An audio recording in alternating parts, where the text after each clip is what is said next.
Assalamualaikum warahmatullahi wabarakatuh. Apa kabar semua siswa dan siswi?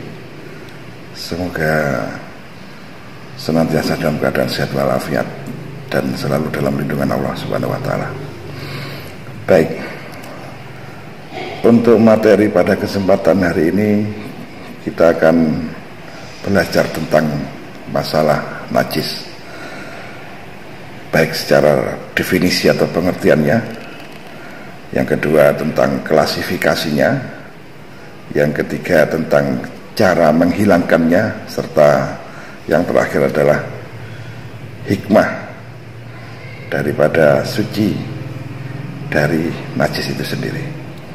Baik, simak terus video pembelajarannya, karena nanti di tengah-tengah video akan Bapak sisipkan beberapa pertanyaan untuk dikumpulkan sebagai pelengkap tugas pada kesempatan hari ini.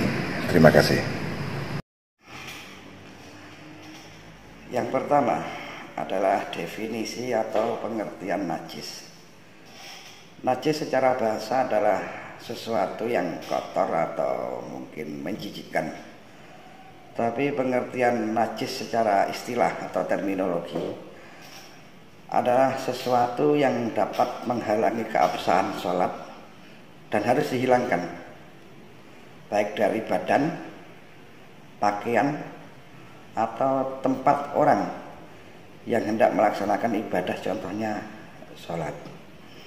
Jadi kesimpulannya adalah najis adalah sesuatu yang harus dihilangkan karena mampu menghalangi keabsahan daripada sebuah ibadah. Ini yang pertama tentang definisi najis itu sendiri.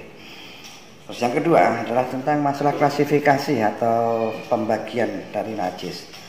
Pada prinsipnya najis itu terbagi menjadi dua. Yang pertama ditengok dari sisi wujud, dan yang kedua ditengok dari segi jenis. Masuk ke pembahasan masalah dilihat dari segi wujudnya, maka najis itu terbagi menjadi dua. Yang pertama adalah ainiyah, yang masih kelihatan wujudnya atau bentuk fisiknya. Yang kedua najis yang disebut sebagai hukmiyah, yang tidak nampak bentuknya karena sudah hilang baik warna, rasa maupun baunya.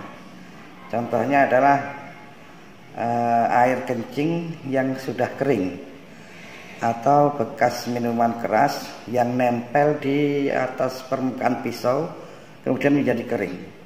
Kita tahu telah ada najisnya, tapi tidak ada lagi bentuknya. Ini yang disebut sebagai najis hukmiyah. Dan ini nanti ada berpengaruh terhadap bagaimana cara mensucikannya. Yang pertama, najis ditengok dari segi wujud atau bentuk. Yang kedua adalah najis ditengok dari sisi jenisnya. Maka seperti yang kita ketahui bersama, ada tiga jenis najis sesuai dengan jenis. Yang pertama adalah najis mukhafafah atau najis ringan. Yang kedua adalah najis mutawasithah atau najis sedang, dan yang ketiga adalah najis mughaladah atau najis berat. Di mana masing-masing contohnya ini, kalau najis mukhafafah contohnya hanya satu, yaitu air pipis anak kecil yang belum genap berusia 2 tahun dan tidak makan apapun selain air susu ibunya. Dan ini satu-satunya. Lantas cara mensucikannya bagaimana nanti? Nah, harusnya kita lanjut ke najis mutawasithah atau najis sedang. Tapi karena pembagian najis mutawasithah ini contohnya banyak sekali, kita loncat ke bab najis mughaladah. Najis mughaladah itu hanya ada dua. Yang pertama adalah najis yang timbul dari, mohon maaf, anjing, dan yang kedua babi. Selebihnya selain dari contoh najis mukhafafah dan najis mughaladah adalah masuk ke dalam contoh-contoh najis mutawasithah. Adalah segala sesuatu yang keluar dari jalan depan, belakang, kubul atau dubur, berupa feses, tinja atau pipis, kemudian darah, muntah, nanah, bangkai binatang selain bangkai ikan dan bangkai belalang, dan lain-lain sebagainya. Jadi segala najis yang tidak termasuk najis mukhafafah, najis ringan, dan tidak masuk ke bagian najis mughaladhah, ini pasti masuknya ke dalam najis mutawassithah atau najis sedang. Oke. Dari sini Bapak ada satu pertanyaan sebelum kita masuk ke bagaimana cara kita menghilangkan atau mensucikan diri dari najis. Pertanyaan pertama adalah, apa definisi daripada najis, baik secara lughat bahasa atau secara istilah? Silakan catat, nanti upload ke classroom masing-masing untuk disetorkan sebagai pelengkap tugas pada hari ini. Terima kasih. Oke, sekarang masuk kita ke bagian ketiga dari video pembelajaran ini, yaitu tentang masalah cara menghilangkan atau mensucikan masing-masing jenis najis yang ada 3, mukhafafah, mutawassithah, dan mughaladhah. Diawali dari yang pertama, mukhafafah. Yang jelas kita bersama, timbulnya najis mukhafafah ini dari air kencingnya bayi laki-laki yang berumur kurang 2 tahun dan tidak makan selain air susu ibunya. Di sini masalah ainiyah dan hukmiyah belum berpengaruh.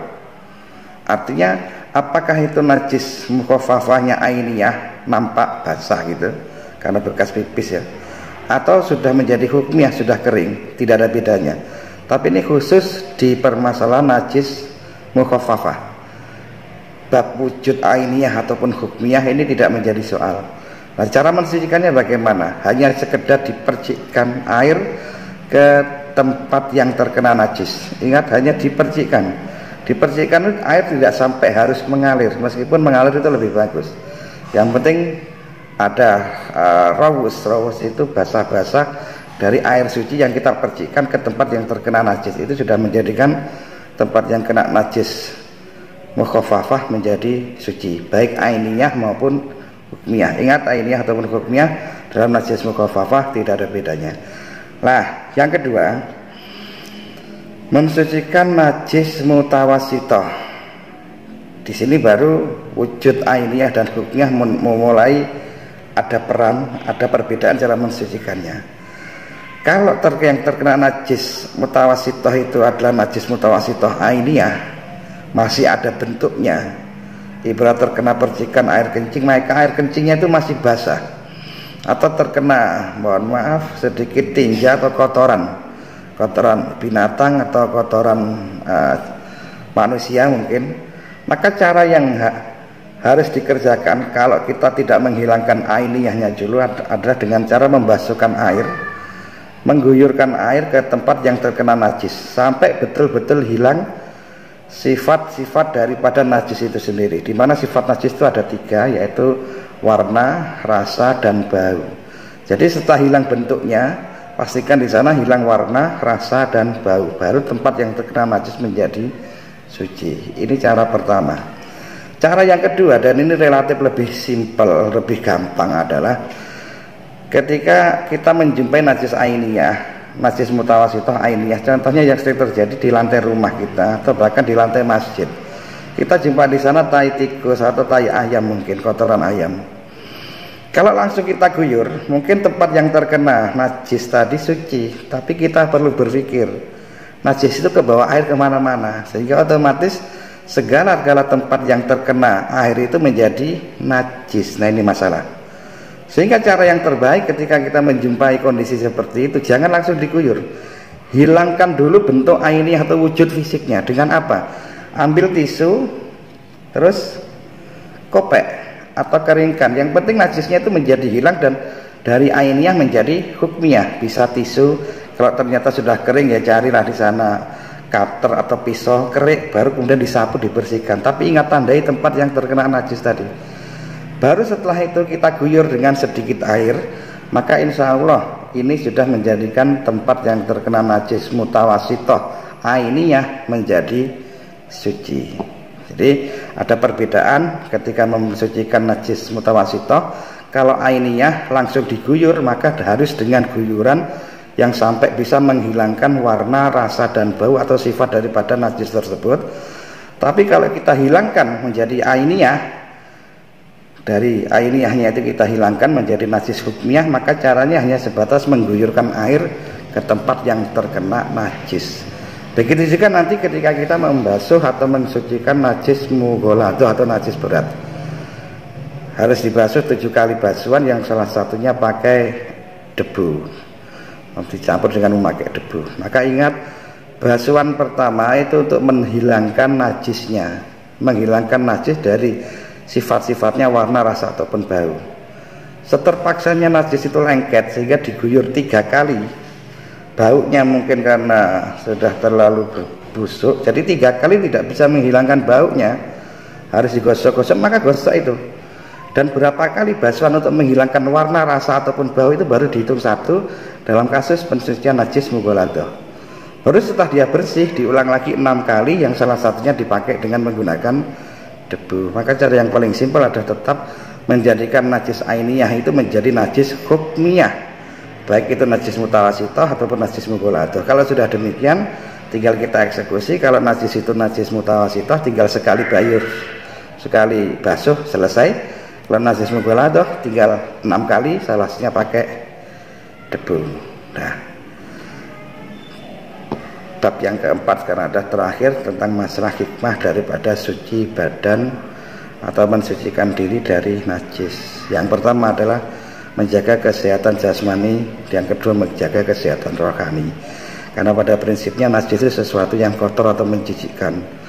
Sehingga kalau kita bebas dari itu, maka insya Allah kita akan dikaruniakan kesehatan baik lahir ataupun batin. Yang ketiga adalah media kita untuk mendekatkan diri kepada Allah Subhanahu wa taala, karena suci najis itu hukumnya wajib. Ingat, suci najis itu hukumnya wajib, apalagi ketika kita mau melaksanakan ibadah. Dan yang terakhir adalah ini adalah media kita juga untuk menjaga sikap kepada Allah Subhanahu wa taala dan kepada sesama manusia dengan akhlakul karimah, agar semakin dan semakin dekat dengan Allah Subhanahu wa taala dan kepada makhluk-makhluknya. Oke. Enggak terbayang kalau Anda tidak pernah cebok, tidak pernah habis BAB, tidak pernah cebok, enggak pernah mandi, enggak kebayang bagaimana baunya. Nah, inilah termasuk media untuk berakhlakul karimah. Terakhir ini adalah soal. Ya, soal. Tuliskan menurutmu, ya, nanti digabungkan dengan soal yang tadi saya kasihkan.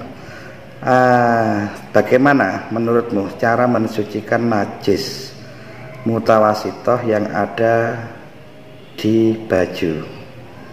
Jadi anggaplah bajumu kena, atau baju adikmu yang masih kecil kena bekas feses atau bekas nya di celana. Bagaimana cara mensucikannya? Tulis dengan singkat, lantas kemudian upload dengan soal yang sudah diutarakan di depan. Terima kasih. Semoga tetap semangat, sehat walafiat, jaga kesehatan. Selamat menjalankan ibadah puasa Ramadan 1442 yang hari kesekian. Semoga Allah memberikan kemudahan dan ridhonya kepada kita semua. Tetap semangat. Assalamualaikum warahmatullahi wabarakatuh.